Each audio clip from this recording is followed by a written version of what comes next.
السلام علیکم دوستو، آج کی ویڈیو میں ہم آپ کو لے چلیں گے ایک عظیم جوان کے ساتھ جس نے وہ کارنامہ سر انجام دیا جس کی بشارت خود رسول اللہ نے دی تھی۔ یہ کہانی ہے اس نوجوان کی جسے دنیا سلطان محمد فاتح کے نام سے جانتی ہے۔ یہ کہانی صرف ایک شہر کی فتح کی نہیں، یہ کہانی ہے یقین، حوصلے، قیادت اور ایمان کی۔ رسول اللہ نے ارشاد فرمایا، تم ضرور قسطنطنیہ فتح کرو گے، اور وہ امیر کیا ہی بہترین امیر ہوگا، اور وہ لشکر کیا ہی بہترین لشکر ہوگا۔ یہ الفاظ صدیوں سے امت مسلمہ کے دل میں گونجتے رہے، ایک خواب بن چکے تھے۔ کئی بادشاہ آئے، کئی لشکر چلے، لیکن قسطنطنیہ جو رومن سلطنت کا دل تھا ناقابل تسخیر رہا۔ لیکن آخرکار اللہ تعالیٰ نے یہ عظیم سعادت ایک نوجوان کو عطا فرمائی، ایک ایسا نوجوان جو صرف 21 سال کا تھا۔ 1432 ہجری میں اودرنے میں ایک بچہ پیدا ہوا، محمد بن مراد۔ ایک عام بادشاہوں جیسا بچہ نہیں، بلکہ غیر معمولی ذہانت، علم اور شوق رکھنے والا نوجوان۔ کم عمری میں ہی قرآن، فقہ، فلسفہ، جنگی فنون، زبانیں اور سائنس پڑھنا شروع کیا۔ 11 برس کی عمر میں اماسیا بھیجا گیا تاکہ سلطنت اور قیادت کا ہنر سیکھ سکے۔ اس کی تربیت علماء اور جنرلز نے کی، مقصد تھا ایک مکمل رہنما بنانا، اور وہ بنے بھی ایسا رہنما جس نے پوری دنیا کو حیران کر دیا۔ 1444 ہجری میں جب محمد محض 12 برس کے تھے، ان کے والد سلطان مراد نے تخت چھوڑ دیا۔ محمد تخت نشین ہوئے، لیکن دشمنوں نے اس نوجوان سلطان کو کمزور جانا۔ ایک جنگ کا خطرہ بڑھا، اور محمد نے ایک ایسا خط اپنے والد کو لکھا جو آج بھی قیادت کا سب سے بڑا مظاہرہ سمجھا جاتا ہے۔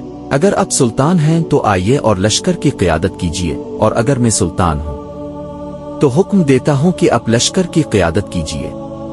یہ تھے محمد، کم عمر مگر پختہ عزم والا رہنما۔ 1451 ہجری میں سلطان مراد کی وفات ہوئی، اور محمد دوبارہ سلطان بنے۔ اب وہ صرف حکمران نہیں، ایک خواب کو پورا کرنے والے سپہ سالار تھے۔ 1453 ہجری میں محمد نے قسطنطنیہ کی جانب لشکر کشی کی۔ ان کے پاس 2 لاکھ کا لشکر، جدید ترین توپیں، 320 بحری جہاز، اور سب سے بڑھ کر ایمان اور نبی کی بشارت پر یقین۔ انہوں نے 6 ہفتے تک شہر کا محاصرہ کیا۔ توپیں مسلسل گرجتی رہیں، دشمن مضبوط تھا، قلعہ ناقابل شکست، مگر محمد پیچھے ہٹنے والوں میں سے نہیں تھے۔ اور پھر 22 اپریل کو ایک ایسا منظر دنیا نے دیکھا جو ناقابل یقین تھا۔ بحری جہاز خشکی پر چڑھا کر گولڈن ہار میں اتار دیے گئے۔ یہ وہ حکمت تھی جس نے جنگ کا پانسا پلٹ دیا۔ 57 دن کے شدید محاصرے کے بعد 29 مئی کی صبح اللہ اکبر کی صدائیں بلند ہوئیں۔ رومن ایمپائر کا عظیم شہر قسطنطنیہ اسلام کے قدموں میں آ گیا، اور محمد رسول کی بشارت کا وہ امیر بن گیا جس کی تعریف آقا علیہ السلام نے صدیوں پہلے کی تھی۔ سلطان محمد نے شہر میں داخل ہو کر اعلان کیا، جو بھی اپنے گھروں میں رہے گا، گرجوں میں پناہ لے گا، وہ محفوظ ہے۔ انہوں نے شہر کو لاوٹنے سے روکا، انصاف کا نظام نافذ کیا، اور قسطنطنیہ کو استنبول بنا دیا، عثمانی سلطنت کا نیا دارالحکومت۔ حضرت ابو ایوب انصار کا مزار دریافت کر کے وہاں عظیم مسجد تعمیر کروائی، اور پھر استنبول کو علم، ثقافت، تعمیرات اور امن کا گہوارہ بنا دیا۔ سلطان محمد فاتح نے یونان، بلغاریہ، البانیہ، سربیا تک فتوحات کی، ڈریکولا جیسے ظالم حکمران کو شکست دی، اٹلی پر بھی حملہ کیا۔ مقصد تھا روم کو اسلام کے پرچم تلے لانا۔ علم و فنون میں دلچسپی اتنی تھی کہ دربار میں اطالوی مصور، یونانی سائنسدان اور مسلم علماء شامل تھے۔ 1481 ہجری میں صرف 49 سال کی عمر میں سلطان محمد دنیا سے رخصت ہوئے۔ مورخین کہتے ہیں کہ شاید انہیں زہر دیا گیا۔ یورپ میں خوشی کے شادیانے بجائے گئے، وینس میں اعلان ہوا عقاب مر گیا، لیکن حقیقت یہ ہے کہ وہ عقاب اپنی پرواز میں اتنا بلند ہو چکا تھا کہ وقت کے گزرنے سے بھی اس کی عظمت مدھم نہیں ہوئی۔